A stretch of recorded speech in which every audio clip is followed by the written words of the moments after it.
지금부터 제21회 전국 청소년 논술 토론 한마당 토론 한마당을 여러분의 힘찬 박수와 함성으로 시작하겠습니다.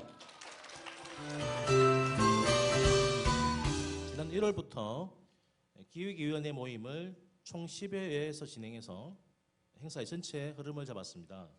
그리고 7월과 9월 사이에는 동아리와 개인을 공모를 통하여 총 12개 동아리와 1명의 개인 참가자를 포함한 79명의 학생을 선발하였습니다. 이후 지금까지 동아리별로 활동을 진행하였고 논술문과 개인 발언 영상을 검토해서 오늘 본 토론 한마당에 총 16명의 동아리와 개인 대표가 참가하게 되었습니다. 비판하고 그리고 그 결과에 책임질 수 있는 그 능력이 부재. 이러한 사람이 미성숙한 사람이고 그러한 미성숙한 사람들은 자기를 이끌어줄 강한 사람을 원하는 거죠. 강한 지도자, 독재자를 용인하는 것이죠. 여러분들이 오늘 이 토론을 통해서 실제로 더 훌륭한 성숙한 시민, 비판적으로 살아갈 수 있는 성숙한 시민이 되시길 기대합니다. 우리 한국 사회가 언론도 진영이 나눠져 있고 보수 진보, 정치도 보수 진보가 나뉘어서 우리 공론장인 언론이 제대로 작동을 하고 있는가? 우리 공동체 분배면 분배, 최종 결정이면 결정, 이게 권력 투쟁이면 권력 투쟁, 합의면 합의, 이런 모든 의미를 다 지니고 있는 정치는 또 어떻게 되고 있는지 여기에 대해서 열띤 토론 부탁하도록 하겠습니다. 가짜뉴스, 허위사실 유포에 대한 법적 처벌을 강화하고 국민들에게 비판적 시각을 길러주는 교육을 해서 우리나라 언론의 문제점을 바로잡아야 한다고 생각합니다. 언론만 바로 서면 사회가 바로 설 수 있다라는 슬로건이 있습니다. 하지만 현재는 결혼을 통해 대한민국 수구 지배 세력의 중심이 되어버린 족벌 언론사들로 인해 언론을 바로 세우고 변화시키는 것은 불가능에 가깝다고 생각합니다. 사회적, 정치적으로 큰 무리를 일으키는 몇몇 문제들에 대해서는 통제가 필요한 경우가 있을 수도 있지만 소셜미디어에 대한 강제적인 통제를 할 경우에 생기는 국민을 알 권리 침해가 더욱 큰 문제라고 생각합니다.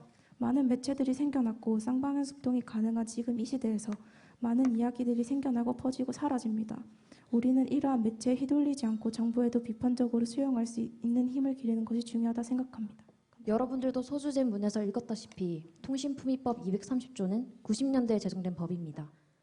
그렇기에 법이라는 것은 시대에 따라 맞춰지고 변화하고 달라져야 하지 않을까요? 저는 언론이 자신의 최선의 사상을 밝힘으로써 국민들에게 사실과 자신들의 이데올로기를 분리시켜서 알 수 있게 한다는 것이 중요한 것입니다. 가장 중요한 것은 권력에서 독립하는 것입니다. 여기서 말하는 권력은 정권일 수도 경제력을 바탕으로 한 재벌의 입김일 수도 있습니다. 지난해 매출액 1위는 조선일보, 2위는 동아일보, 상위는 중앙일보로 보수적인 성향의 언론사들이 타 언론사에 비해 매출액의 높음을 알 수 있습니다. 이것은 언론사의 매출이 대기업의 입맛에 맞는가에 따라 결정된다는 방증이라고 볼 수 있을 것입니다. 자본의 굴레에서 다른 언론사들도 벗어날 수는 없습니다. 이렇듯 민주주의 제도를 운용하는 데 필수 불가결적인 제도인 언론이 공적 기능을 다하기 위한 전제 조건은 언론이 자유롭고 독립적으로 판단을 내릴 수 있어야 합니다. 이러한 이유로 저는 언론에 대한 민주적 통제가 어렵다고 생각합니다. 국회에서 따로 헌법적으로 언론에 대한 어느 정도의 돈을 지급하도록 헌법으로 개정해가지고 언론을 완전히 독립시켜서 언론이 정부나 법원이나 국회를 이렇게 제대로 비판할 수 있도록 그렇게 바꿔야 한다고 생각을 합니다. 모든 곳에서 이렇게 자금 지원이 되면 안 된다고 생각하거든요. 정부에서도 마찬가지고 시민단체에서도 마찬가지고 그리고 기업도 마찬가지로 언론에 지원을 하게 되면 그 언론은 반드시 그 단체의 눈치를 보게 됩니다. 그러면 어떻게 최대한 그런 권력의 자본에서 독립할 수 있을까요? 제가 생각하기에는 개인의 작은 돈이 모여야 한다고 생각합니다. 그런 가짜뉴스들, 그런 것들이 인터넷 기업이나 플랫폼 같은 데에서 많이 유통되고 널리 퍼진다는 점이 문제라고 생각하는데요. 그런 점에 대해서는 적절한 규제 방안이 꼭 필요하다고 생각합니다. 그 트위터를 예시를 들자면 트위터는 시민 절차라는 그 그에 있습니다. 시민 절차는 트위터에서 국가, 주, 지역, 구역 또는 시의 정부 및 선거 기구에서 대중의 참여를 통해 실행이 되는 정치적 사안을 시민 절차로 다루고 이에 대해서 왜곡되거나 곡해할 수 있는 정보를 퍼뜨리는 시 가림 처리를 함으로써 이용자들에게 노출되지 않도록 하고 있습니다. 물론 유사 언론이기 때문에 신문사 또는 방송국과 달리 정확성이 떨어지고 가짜 뉴스를 많이 생산해낸다는 단점이 있지만 이것을 1차적으로 걸러내는 것은 정보를 소비하는 우리 시민의 몫이죠. 가짜 뉴스가 처벌이 꼭 필요하다고 하셨습니다. 맞죠? 네, 맞습니다. 근데 저는 너무 과도한 처벌로, 즉 법을 제정해서 발생되는 안 좋은 악영향이 있다고 생각하는데요. 그 예시로는 말레이시아 사례를 들어보도록 하겠습니다. 말레이시아에서는 가짜뉴스 단속법이라는 것을 제정했습니다. 하지만 그것이 불과 4개월 만에 법을 폐지하게 되는데요. 그 이유는 언론 탄압에 악용된다라는 논란, 또 정부의 비판적인 언론을 너무 옥죄인다, 억측성 게시물들을 올리는 잘못으로도 기소가 된다라는 사례가 생겨나게 되자 비판의 목소리가 끊어지지 않았습니다. 지금 가짜 뉴스를 이제 없애야 되는 그런 규제하는 그런 법이 지금 대한민국에는 그냥 허위사실 유포죄 이렇게만 있잖아요. 그러니까 거기에 대해서 그런 부작용이 발생하지 않게끔 더욱 연구하고 더 실험을 해가지고 도입해야 된다고 생각합니다. 미디어가 접근하고 또 제공하는 그런 정보들이 맞는 건지, 믿을 수 있는 정보인지, 가치 있는 정보인지 그런 것들을 확인하는 교육이 바로 미디어 리터러시 교육입니다. 이미 이 교육은 캐나다, 미국, 워싱턴주 같은 곳에서는 이미 엄청 의무적으로 받도록 정규 교육 과정에 편성되어 있는데요. 저희도 자유학기제로 그것이 있긴 하지만 조금 더 강화되어야 된다고 생각합니다. 근데 그 어떤 규제에 대한 방향성에 대한 세부 사항 같은 거는 이런 토론을 통해서 좀 더 그 복잡하고 여러 사람들의 의견을 좀 더 절충해서 모으는 것이 더 낫다는 의견을 새롭게 가지게 되었습니다. 이렇게 청소년 정치를 말하다라는 주제에 토론 같은 것이 많아지고 이런 행사들이 많아지고 청소년들이 이렇게 발언할 기회가 많아진다면 자연스럽게 우리의 그런 문제들도 해결되지 않을까 싶습니다. 정보를 공유하고 개개인의 의견들을 다양한 매체를 통해 참여하고 소통함으로써 더욱 발전된 정치 문화를 형성할 수 있을 것 같습니다. 대한민국의 민주주의 체제를 이를 위해서는 정보 전달에 대한 언론의 간섭이 없어야만 진정한 민주주의 국가에 다가설 수 있다고 생각합니다. 언론이 발라야지만 우리도 올바른 시각으로 세상을 바라볼 수 있습니다. 우리가 소셜미디어를 통해 세상에 외치는 목소리들이 헛되지 않도록 비판적 시각, 비판적 사고를 길러 진정한 민주주의를 실현해야 할 것입니다. 아프 같은 범죄를 겪고 있는 연예인 같은 경우에서 이런 범죄를 어떻게 SNS와 규제를 안 하면 어떻게 해결해야 할 것인지 한번 질문하고 싶습니다. 말 그대로 사람들이 인터넷상으로 이야기를 나누는 곳이지 그 SNS가 사람들의 의견을 검열하고 가릴 그런 권리가 없다고 저는 얘기했습니다. 만약에 그런 허위 사실로 인해 그런 피해가 발생한다면 그 처벌은 어디서 하는지 모두가 잘 알고 있지 않습니까? 법원에서 합니다. 뭐 마치 팩트라든지 객관성만 추구하는 언론을 우리가 얘기한 것 같은데 전 세계 어디든지 진보 언론, 보수 언론, 중도 언론은 다 있죠. 왜 그런 지형이 만들어지는지에 대해서 우리가 좀 생각을 해봐야 될 것 같고요. 정치는 우리 옆에 있죠. 그게 내 것입니다. 그리고 우리 것이고. 자, 오늘 여러분들의 이러한 관심이 우리 정치가 좀 더 좋아지고 우리 공동체가 좀 더 방향으로 한 걸음이라도 더 나가는데 반드시 도움이 될 거라고 생각합니다. 청소년 보호법을 만드는데 그러면 청소년들이 의견이 반영이 됐느냐? 네.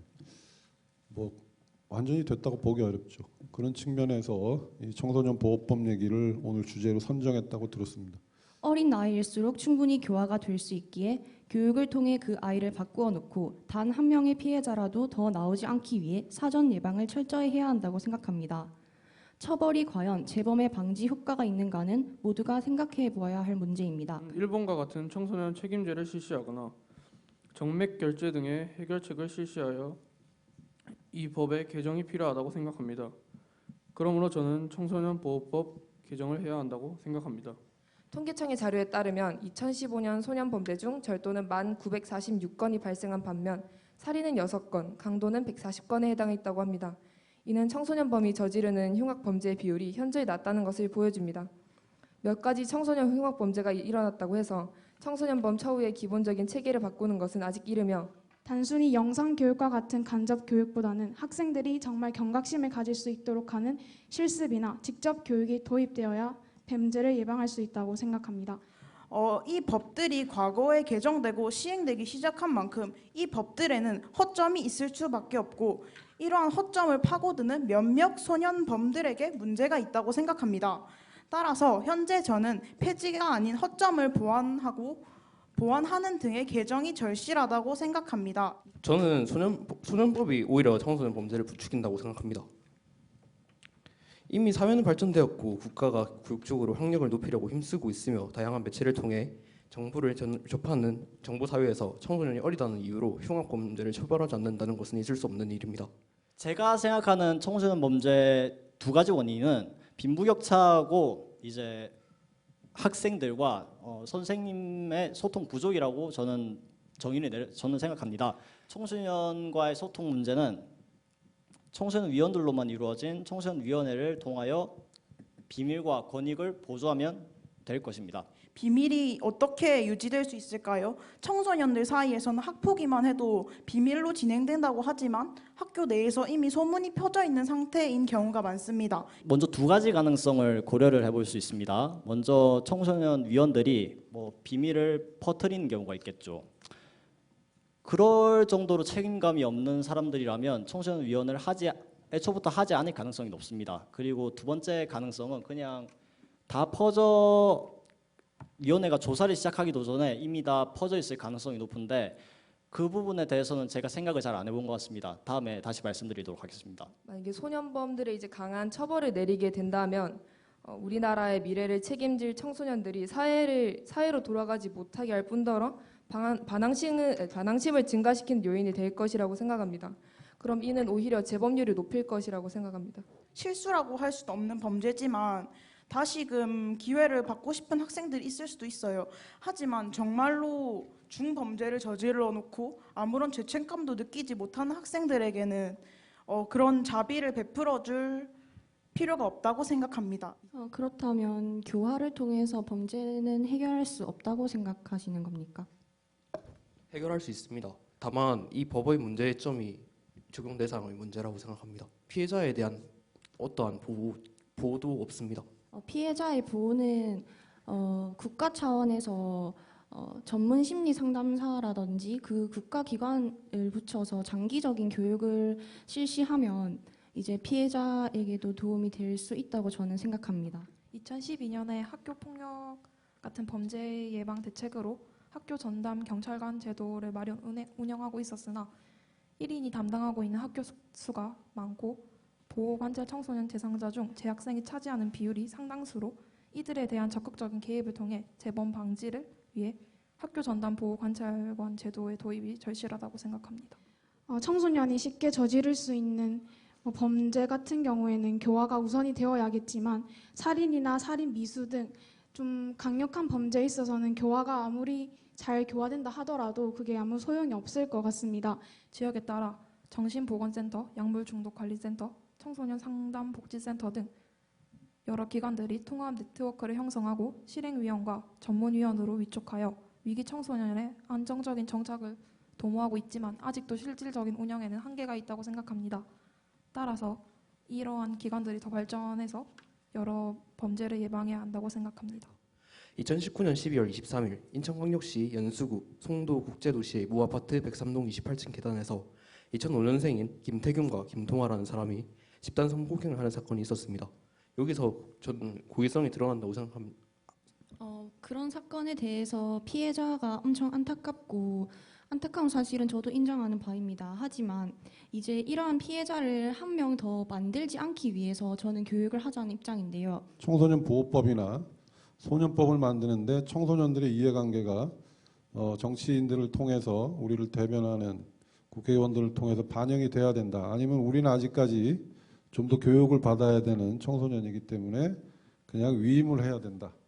어떻게들 보십니까? 나이 제한이 좀 필요할 거라고 생각해요. 너무 어린 학생들 말고 적당히 자신의 가치관 형성이 잘 되어 있는 나이부터 입장을 반영시키는 게 좋다고 생각합니다. 청소년들의 의견이 반영되지 말아야 한다고 생각합니다. 청소년은 보호를 받아야 되는 대상이라서 아직까지 그런 법률에 대한 인지도나 또 더 깊게 생각하는 능력이 부족하다고 판단됩니다. 우리 청소년들은 이 법의 적용 대상이지 않습니까? 세상에 어떤 법이 청소년 적용 대상을 기만하고 제외시키고 자기 멋대로만 정합니까? 청소년법이나 소년법의 주체인 청소년이 이 법에 참여하지 않으면은 제대로 의견이 반영이 될 수 없다고 생각하고 무조건적으로 청소년의 의견을 반영하자는 것이 아니라 의견을 내면은 어느 정도 맞는 부분을 수용하고 말을 맞춰감으로써 제대로 정치를 해야 한다고 생각합니다. 법은 가해자보다 피해자의 입장에서 생각해야 되는 것이 아닐까라는 의문이 듭니다. 그렇다고 하면 이러한 부분에서 청소년 보호법에는 문제가 있다고 생각하는데 이에 대해서 어떻게 생각하시는지 김정원 토론자님께서 말씀해 주셨으면 좋겠습니다. 우선 피해자의 보호에 대해서 먼저 물질적인 피해가 있듯이 저희 나라에도 이미 물질적인 피해를 보상해주는 법이 있긴 하지만 이게 제대로 시행되지 않고 금액에 제한적이라고 알고 있습니다. 이를 일단은 많은 사람에게 이런 제도가 있다는 것을 알리고 저희 국가에서 이 피해자에게 지원할 수 있는 금액을 늘리는 게 우선이라고 생각합니다. 이외에 정신적 피해에 대해서는 조금 더 생각해 봐야 할 것 같습니다. 먼저 소년법은 폐지보다는 개정이 되어야 합니다. 그 개정 방향은 교화보다는 엄중한 처벌이 필요합니다. 왜냐하면 이미 소년들은 다 공통된 교육을 받고 범죄를 저지르기 때문에 다시 교화를 한다고 해도 별 의미가 없다고 생각하기 때문입니다. 결과적으로 저는 단순히 법을 폐지하는 것만이 답이 아니라 유지하여 이러한 법들을 이용해 더 나은 사회를 만들어야 한다고 생각합니다. 현행법상 보호 처분에는 1호부터 10호 처분까지 존재합니다. 그러나 이러한 규정들이 존재함에도 불구하고 형식적으로 운영되고 있다 보니 처분을 받은 청소년들에 대한 제대로 된 관리도 없이 잘하고 있음, 문제 없음과 같은 사후 보고가 이루어지고 있는 것이 현재의 실정입니다. 소년법을 폐지하는 것보다 이러한 상황들에 대해 구체적이고 실질적인 운영을 시도하는 방향이 오히려 소년 범죄를 예방하고 폭력과 응징의 악순환의 고리를 끊는 데 필요한 열쇠가 될 것입니다. 범죄 청소년들이 진심으로 잘못을 깨닫고 인간성을 회복할 수 있는 교화 프로그램을 신설하고 소년원에 보내지는 촉법소년의 재비행을 방지하기 위하여 소년원 수용 기간 동안 인성교육을 대폭 강화하고 공감 능력 및 자존감 향상을 통해 비행성을 개선할 수 있도록 소년원의 교육 과정도 개선해 나가야 된다고 생각합니다. 그리고 소년원 관리 인원 증가와 교화, 선도 시스템 재건축이 필요하다고 생각하고요. 고작 몇 년 형사 처벌이 낮아진다고 해서 흉악한 아이들이 처벌을 두려워하겠습니까? 이보다 우선시 되어야 하는 것은 학생들이 무엇에 노출되어 있는지 알고 이를 바로 잡아주는 것이 필요합니다.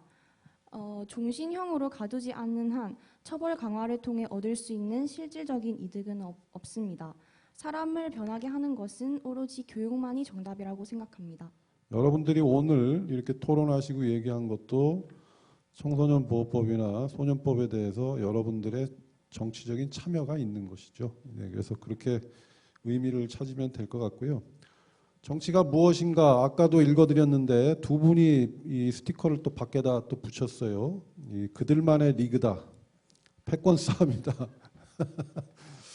예, 모조리 갈아엎는 것, 정치는 위선이다. 뭐 이런 얘기들이 나오는데 정치는 이런 거 되면 안 되는 거죠, 여러분. 네, 여러분들의 그 상당히 위트라고 생각합니다. 정치는 행복의 열쇠, 삶이고 생활, 공익, 네, 이게 우리의 정치여야 되겠죠. 자, 오늘 수고 많으셨고요. 그 박수를 치면서 끝내도록 하겠습니다. 고생 많으셨습니다. 여기서 마치겠습니다.